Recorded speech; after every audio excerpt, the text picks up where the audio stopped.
ותמיד, אבל תמיד, עברתם כל מכשול כמו לחיים אמיתיים. ואני גאה בכם מאוד על זה. הכל ביצעתם תוך נחישות ואיתנות שהובילה אתכם תמיד. ותמיד ידעתם להושיט יד לחבר בצרה ולעזור. וככה צריכים להתנהג לחיים אמיתיים. אז את שלב ההכשרה הראשון עברתם לדעתי כמו גדולים. אך מצפה לכם עוד דרך ארוכה וקשה, שאני בטוח שתעברו אותה בלי בעיה. ותמשיכו להיות הכי טובים, אם זה באימונים הקשים, בשבועות השטח באימון המתקדם, אם זה בקו, בפעילות השוחקת, תמיד הכי טובים, עם הראש מורם, עם חיוך שתמיד יישאר על הפנים, עם שאיפות תמיד ללמוד ולבצע תרגילים, אימונים, פעילויות ומבצעים. ואת כל זה יהיה לכם קל מאוד לעשות, כי זה יבוא לכם בטבעיות. רק אם תדעו את התשובה לשאלה למה. למה אני כאן ולא בבית? למה אני צריך לרוץ? למה שוב יש ברור, בוחן מסלול? למה לי לשמור 4-4? ועוד ועוד שאלות שהתשובה צריכה להיות תמיד תלויה בליבו של כל אחד ואחד מכם. וזה שבסופו של דבר אנחנו כאן כדי להגן על המדינה שלנו.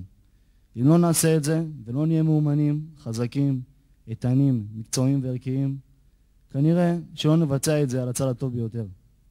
אני מאחל לכם הרבה הצלחה בהמשך. אוהב, ארז.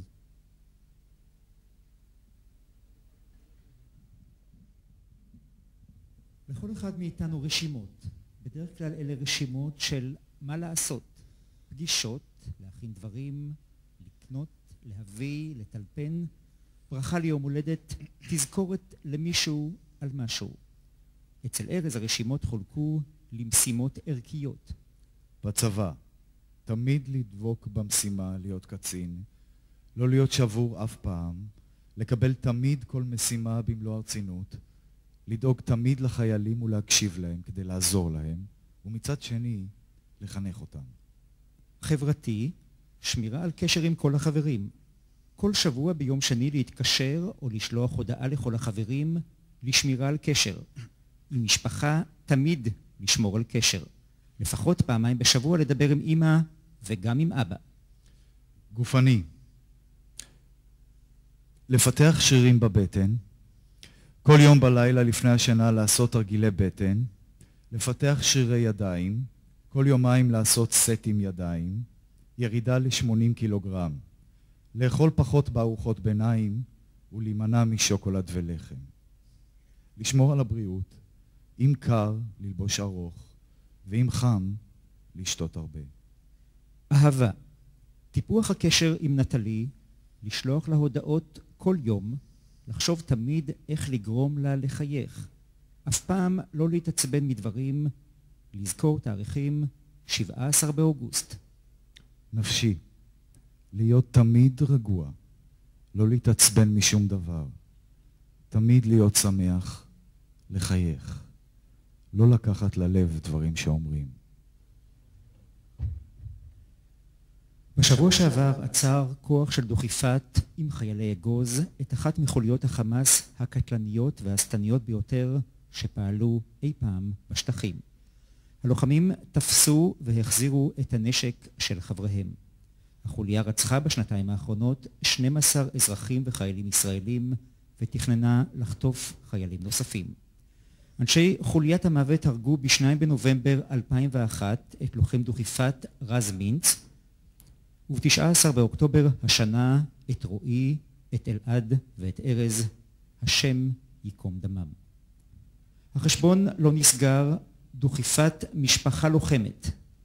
ארז תמיד הוסיף ומנצחת. לוחמי דוכיפת החברים לנשק מחזירים את רובי ה-M16 של ארז.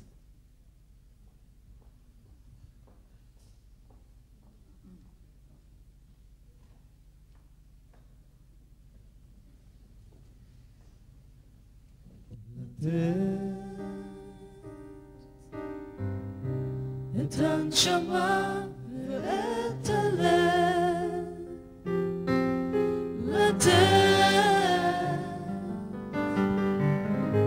לתת כשאתה אתה אוהב ואיך מוצאים את ההבדל שבין לקחת ולקבל. עוד תלמד לתת. ארז, יותר מכל, חייך ביטאו מנהיגות אחרת, ממקום של ואהבת לרעך כמוך. מנהיגות שלא מותנית בגיל, ניסיון או דרגות רשמיות, אלא ברצון להשפיע כי טוב. לא מנהיגות שמטיפה ופוקדת, אלא מנהיגות הרואה את האחר בגובה העיניים. ערבות הדדית זה לא רק מילים, וכבוד הדדי הוא הבסיס לכל. לתת מבלי לרצות לקחת ולהרגיש שקיבלת יותר משנתת. ארז, במכתב שכתבת לחייליך ציינת שהכל יבוא להם בקלות ובטבעיות אם רק ידעו את התשובה לשאלה למה. להזכיר את הייחוד של האדם, סוף מעשה במחשבה תחילה. מה שמבדיל את האדם הרוצה, היודע, המרגיש מהרובוט המבצע. על מנת לזכור שזה אפשרי גם כשקשה ולא נוח, כשהחיים מושכים למטה למציאות קשה ומאיימת, ולפעמים גם בלתי אנושית, דווקא שם הבאת את יכולתך להזכיר את הצד האנושי שבכולנו. ארז, לא לימדת את זה, לא סיפרת לחייליך שזה אפשרי, פשוט חיית את זה. וזו דרכו של מנהיג אמיתי, להוביל לאמת ולידיעה דרך דוגמה אישית. מה שחווים יודעים זה שלנו ואי אפשר לאבד, זה לנצח, זה ניצחון. ניצחון של דרך חיים, של מנהיגות אמיתית, אוהבת, של גבורה אמיתית, כוח ועוצמה מתוך אנושיות. ארז, באיגרת הברכה ליום הולדתך ה-18 כתבתי לך, בן כמוך הוא משאת ליבם של כל אם ואב, אך כמוך כל אחד היה מבקש. כל כך נכון, לאבא ולי, לעומרי ולתומר, יש את הכבוד שאתה שלנו.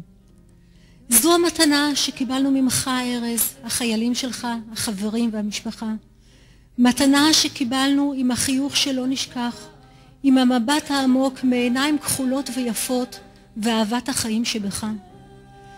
ערב זה מתקיים בערב ראשון של שנה חדשה. זו סמליות שמספרת על המשכיות והתחדשות תמידית של רוחך, ארז, ומה שהיא מביאה, וזה ואהבת לרעך כמוך.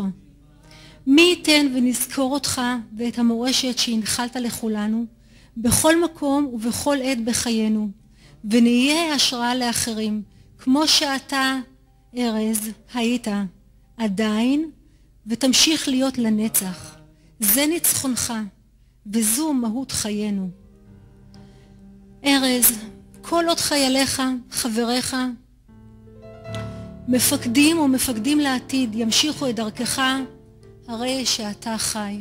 שוב בלילה אני חולם עליך במדי צבא שהיו מדיך, הליקופטרך במדבר לך, ואתה פוחד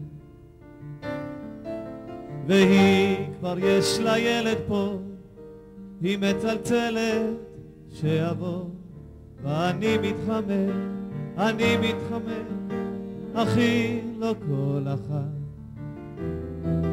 אני אומר לה זה חוזר, כן זה לא עוזר, היא משקה אותי קפה חם ומלטפת את כולי, אז היא שואלת זה עוזר, תעשן ותחזר, ומתפשטת גם שלא חם ומפתה אותי.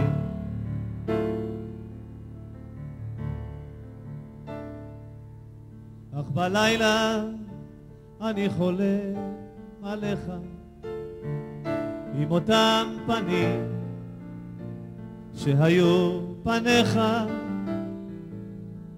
ואותם קוצים קטנים שאז לא הספקת לגלח, ואני